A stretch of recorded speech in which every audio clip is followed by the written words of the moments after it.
Hola, ¿qué tal? ¿Cómo están? Bienvenidos a este podcast colaborativo, donde llevaremos a cabo una entrevista con la temática El enfoque intencional de las ciencias sociales, una mirada estructuralista de las teorías científicas intencionales, del autor Jaramillo Uribe. En esta ocasión nos encontramos las doctorantes en educación de la Universidad de IESPRO, Beatriz Gómez Vargas, maestra en desarrollo humano, Marisol Troche Villavicencio, maestra en educación, y Patricia de la Barrera Zamora, maestra en Ciencias en Conservación del Medio Ambiente. Estudiantes de las asignaturas de Seminario de Constructos y Desarrollo Teórico. Particularmente estaremos analizando y discutiendo cuál es el enfoque intencional de las ciencias sociales y cómo se presentan las teorías de las ciencias sociales como teorías. Comenzaremos con una introducción donde se considera a las ciencias sociales como parte de la tradición aristotélica, donde su expresión se encamina a la comprensión de los sucesos sociales a partir de la conducta social, estableciendo creencias, deseos, intenciones, por mencionar algunos, que llevaron a los agentes a actuar. Observamos que la intencionalidad tiene especial relevancia en las ciencias sociales al tratar de explicar o predecir un comportamiento de algunas entidades artefacturales. Es aquí donde se diferencia de las ciencias sociales de las ciencias naturales. Para efectos del desarrollo de este podcast, solo se menciona que las ciencias de la naturaleza se atribuyen a la tradición galileana, donde se describen hechos relacionados con la naturaleza y su explicación relacionándose directamente con las causas del fenómeno. Se define intencionalidad en términos generales como la capacidad de la mente de ser o representar objetos, hechos o propiedades. Dando inicio al desarrollo del tema, comenzaremos tratando de responder la pregunta: ¿cuál es el enfoque intencional de las ciencias sociales? Para dar respuesta, comentaremos que el sistema intencional se refiere únicamente a personas en tanto agentes racionales en los que la elección de sus acciones se basa en creencias, deseos, preferencias, juicios, sentimientos, temores, hábitos. Por ejemplo, en estados intencionales en los que la intencionalidad constituye el sello distintivo de lo mental. Ahora bien, al realizar el análisis lingüístico de la conducta intencional, encontramos tres componentes básicos: los agentes intencionales, las actitudes intencionales y, por último, los contenidos intencionales. Se debe de poner atención en que la intención individual no siempre va a representar a la intención colectiva. Por ello, al tratar de encuadrar las predicciones a través de modelos potenciales parciales, se debe de tomar en cuenta el lenguaje intencional, los atributos del sector analizado, modelar el lenguaje descriptivo que está constituido por términos, conceptos descriptivos o no teóricos y se emplea para describir el comportamiento de algunos individuos, seres humanos, organismos vivos, artefactos complejos que como observadores externos queremos explicar o predecir e incluso controlar. Hasta aquí dejaría yo mi comentario. Paso el micrófono a la maestra Marisol para ver qué nos puede comentar acerca de este tema de la intencionalidad de las ciencias sociales. Maestra, el micrófono es suyo. Gracias, maestra Patricia.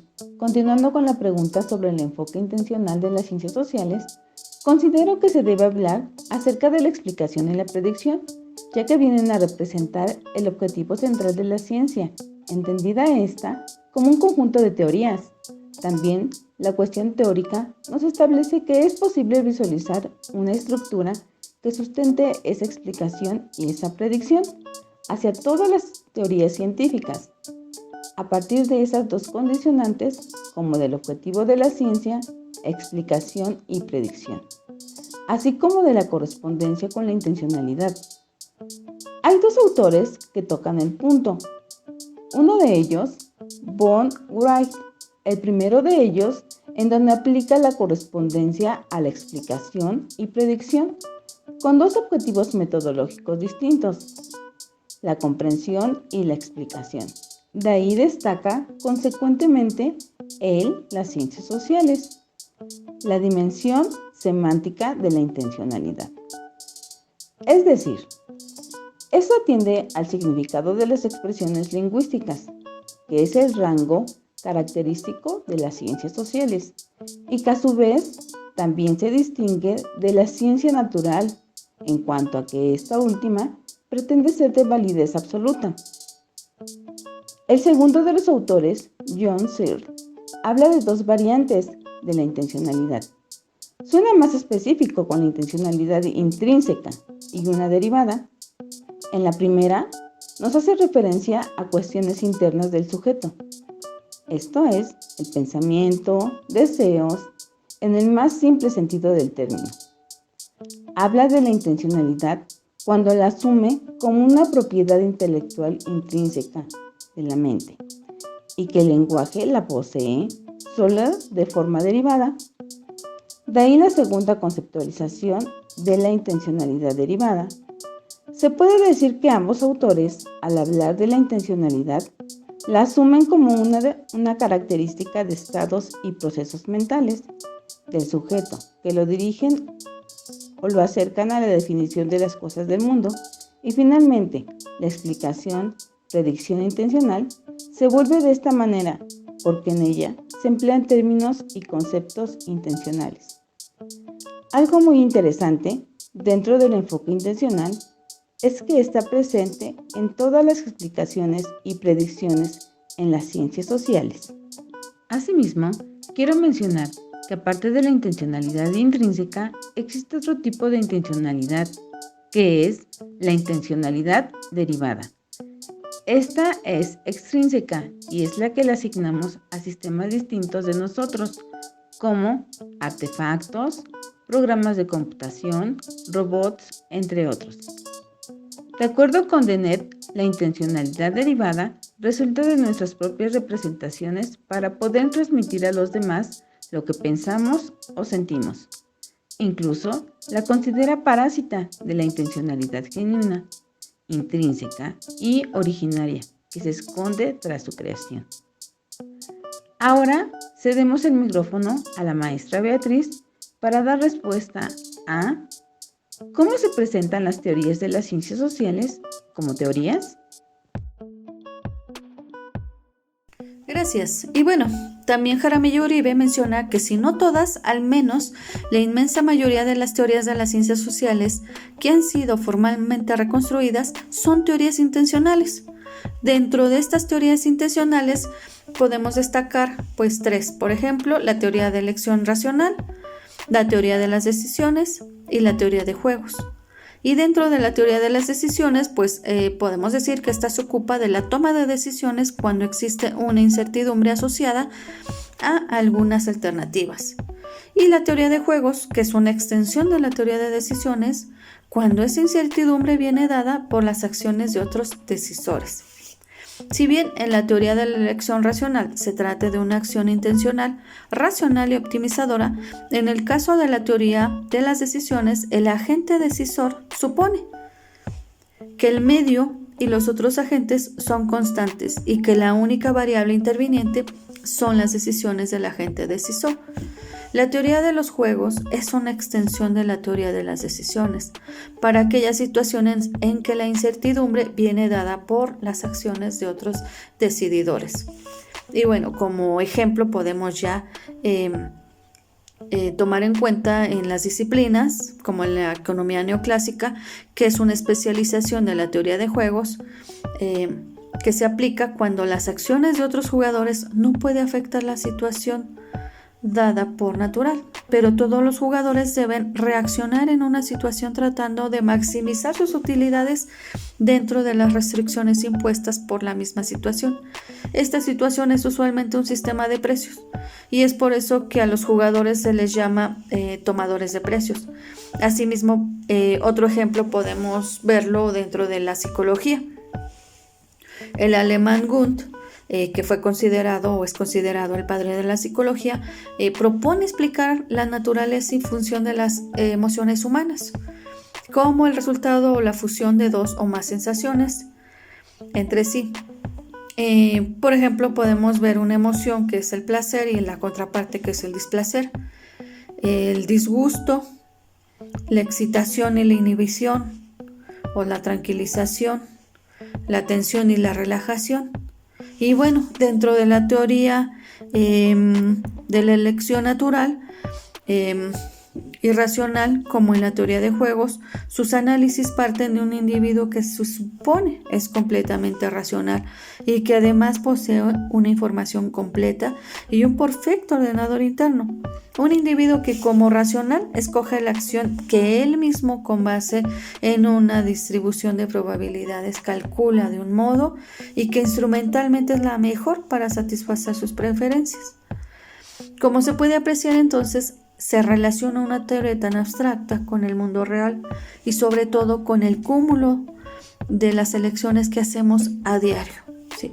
Hollis menciona que hay que combinar ese homo economicus individualista que busca maximizar sus utilidades con un homo sociologicus que se desempeña en un contexto social, con una persona socializada y socialmente ubicada, de modo que su elección se dé en un contexto social, que si bien no determina su elección, pues al menos pues sí la va a condicionar. Ahora pasaremos a la parte de las conclusiones. Maestra Marisol, ¿qué le gustaría dejarnos por comentario final? Como conclusión podemos decir que la explicación-predicción es el objetivo central teórico de la ciencia, entendida como un conjunto de teorías, y es imposible establecer una única estructura subyacente de explicación-predicción para todas las teorías científicas. Se aprecian diversos modelos teóricos de abordaje en las teorías, y estos modelos mencionan leyes que describen regularidades estrictamente generales y de leyes estadístico-probabilistas. Asimismo, la intencionalidad es la propiedad de referirse a algo distinto de sí mismo. La intencionalidad se encuentra relacionada con el pensamiento o la conciencia. La intencionalidad derivada es extrínseca, es decir, nosotros le damos una intención a algo dependiendo de lo que se trate. Es nuestra mente la que nos interpreta refiriéndose a un algo. La intencionalidad intrínseca, solo la mente tiene una intencionalidad intrínseca. Se refiere a los pensamientos, deseos, la intención en el sentido simple del término. Muchas gracias. Maestra Beatriz, de manera breve, ¿qué mensaje final nos dejaría? Pues que la intencionalidad colectiva no es la suma de comportamientos individuales o intenciones individuales, es decir, es la capacidad de cooperar y compartir estados intencionales. Se debe considerar que la sociedad está conformada por individuos y que la convivencia y la intencionalidad están en la mente de cada individuo. Gracias, maestra Beatriz. Les comparto que en lo particular me queda claro la importancia de la intencionalidad y del lenguaje intencional de las ciencias sociales.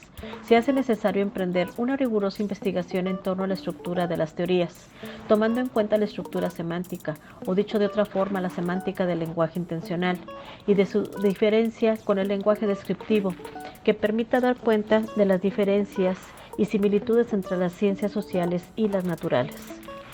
Sin excluir de las ciencias sociales la explicación y o predicción de su explanada a través de los lenguajes intencionales que resultan fundamentales para los procesos de explicación y o predicción de su conducta. Las leyes deben incluir términos, conceptos intencionales, pues sin ellos no es posible explicar y o predecir las diferentes conductas de los actores sociales. Gracias por escuchar nuestro podcast.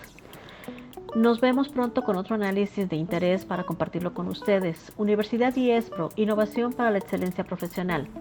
Practica nuestros valores: excelencia, respeto e integridad. Sus amigos Beatriz, Marisol y Patricia se despiden de ustedes.